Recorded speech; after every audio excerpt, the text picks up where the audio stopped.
apa kabar semuanya? Ketemu lagi dengan channelnya Umi Nurul Atikoh pada mata pelajaran Al-Quran Hadis kelas 11 dengan tema Larangan Pergaulan Bebas dan Mendekati Zina. Baik, sebelum kita mulai belajar, jangan lupa yang belum subscribe channel Umi Nurul ya. Selamat menyaksikan. Assalamualaikum warahmatullahi wabarakatuh. Anak-anakku sekalian, marilah kita awali pembelajaran kita hari ini dengan bersama-sama melafazkan basmalah. Bismillahirrahmanirrahim. Kata konsep dari materi kita hari ini adalah surat Al-Isra ayat 32 tentang larangan berbuat zina dan An-Nisa ayat 2 tentang hukuman bagi pelaku zina.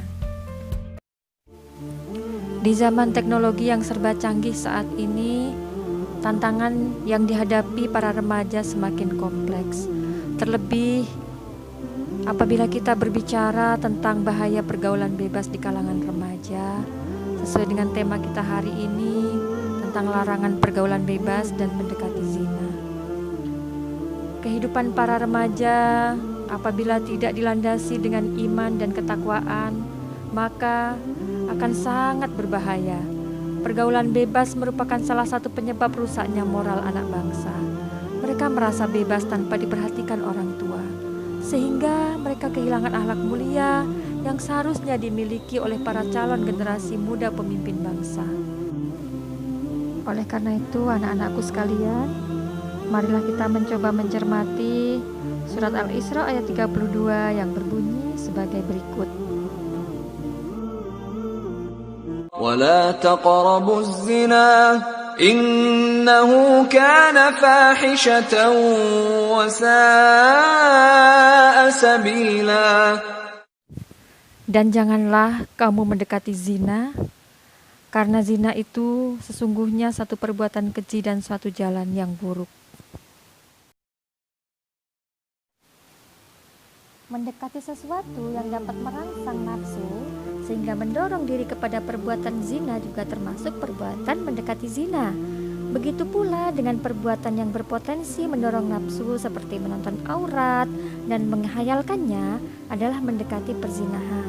Menurut Al-Ghazali, perbuatan keji yang tampak adalah zina, sedangkan dosa besar yang tersembunyi adalah mencium, menyentuh kulit, memandang dengan syahwat, dan lain-lain. Ada 10 hal yang digolongkan dalam perbuatan mendekati zina. Nah, 10 hal itu antara lain adalah ihtilat, khalwat, tabarruj, khutwah, at-tamanni dan nazar. Selanjutnya adalah as-sam'u, al-kalamul fahis, al-qublah, al-lams, dan perempuan yang pergi sendiri tanpa mahram. Zina itu terbagi menjadi 4 macam secara umum yang biasa kita jumpai dalam kehidupan sehari-hari, yaitu zina mata, zina hati, zina lisan, dan zina tangan. Akan tetapi, zina yang sebenarnya itu terbagi menjadi 2 secara garis besar, yaitu zina muhsan atau zina yang dilakukan oleh laki-laki dan perempuan yang sudah menikah.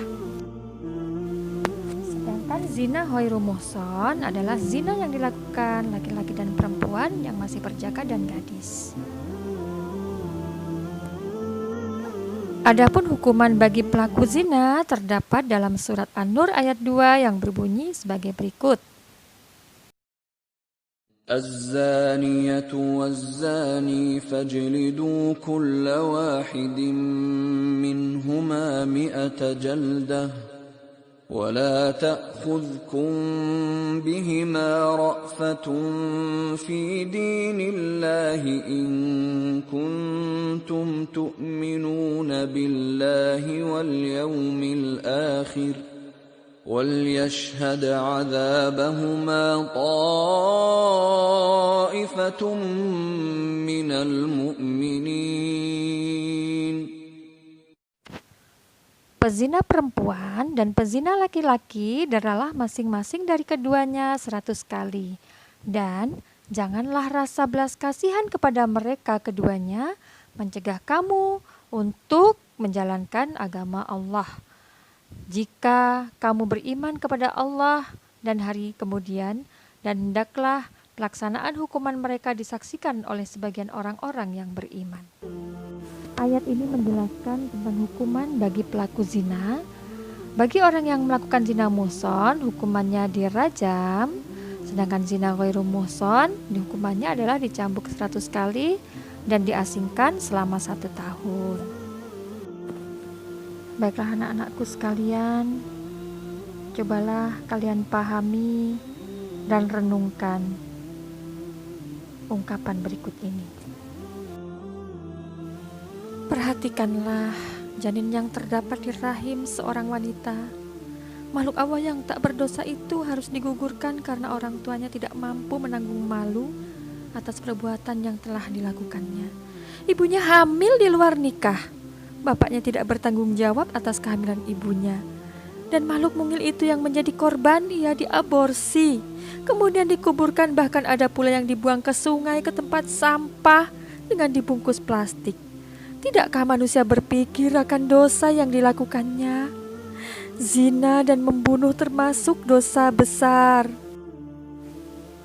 Adakah penyesalan dalam diri manusia tersebut setelah melakukan dosa itu? Jika tidak, berarti hatinya telah mati.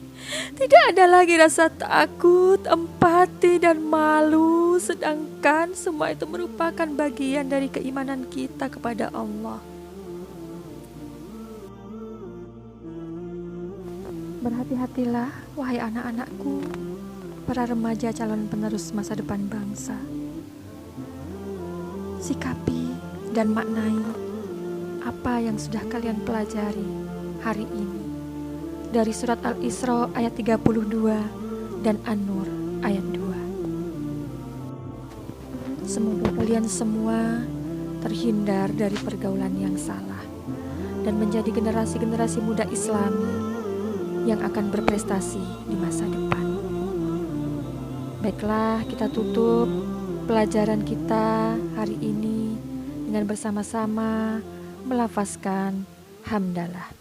Alhamdulillahirabbil alamin. Wassalamualaikum warahmatullahi wabarakatuh.